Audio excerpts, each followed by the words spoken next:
Welcome back to Upper Michigan Today. The Hematites have taken to the court. Woo!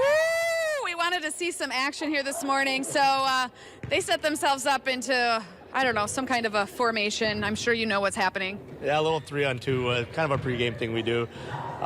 Preferably we wear shoes in our uniforms, but we'll take what we got right now. And it's fun watching them kind of giggle and relax right now and, you know, be young high school kids. They're enjoying this moment as we are here live. You know, I was going to ask you about that. Obviously, there's working hard, and then there's having fun, and it's finding that balance. How have you been able to balance it out with this team? I mean, I can tell that they all get along really well. They have a lot of fun together, but how did you create that space for them? You got to let the kids be kids still. I mean, at the end of the day, they're still high school kids, and you know, you can't always be, you know, some coaches run a dictatorship, you know, kind of a fear system, but we laugh quite a bit. Obviously, you can hear the girls call me a crybaby and counting all the time.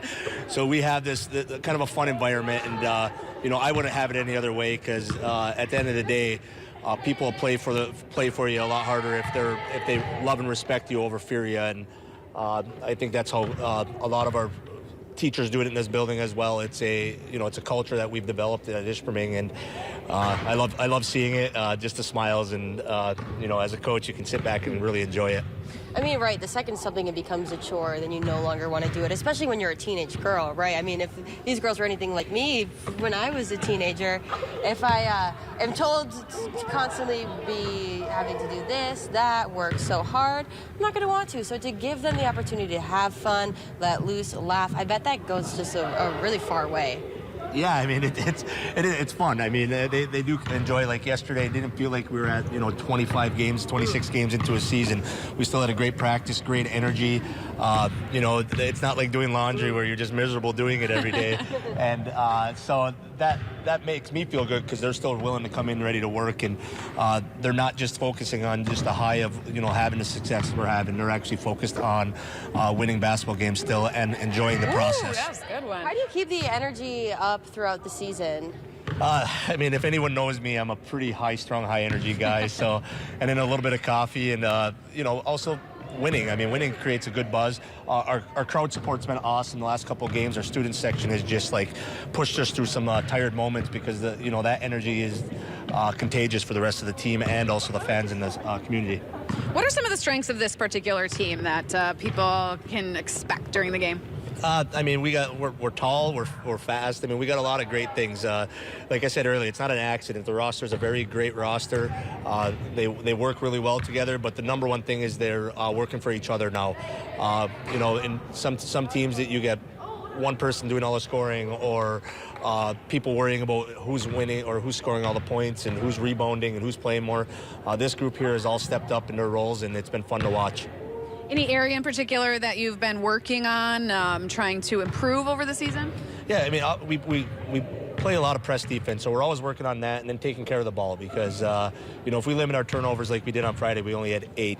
That puts us in a great position to win basketball games, especially during the March Madness.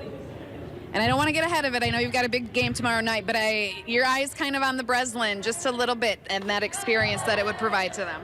Yeah, I mean, we set that goal well before the season. That started in the summer, and we're never going to be happy unless we reach that goal. Obviously, if you know, things don't go well on Tuesday, we'll be able to reflect on it. But the goal is to be going down to the Breslin this week, and giving our girls an opportunity to try to win a state championship. And this is a special situation, too, where Negaunee is also playing to get down there, and you're kind of sharing in this moment with them. Yeah, it's awesome, because we've always been beating on each other, and you know, me and Coach O'Donnell have been talking together. It's nice that we're marching on together at the same time, and I'm hoping that we're both down at the Breslin together, and our communities can support each other, because in this small region that we do have, we have such amazing community support for each other. Despite being, you know, Hematites and Miners, there's a lot of respect between the two communities, because they both know what it takes to get here, and that's extreme hard work, and Negaunee's a great representation of that, and it's been fun to watch them go through it and not, you know, worry about beating them in the district and then beating us. So it's been very, very fun for both communities. It's fun watching them play, just having some fun here this morning. We're going to keep the show going. We've got to take another quick break. We'll be right back.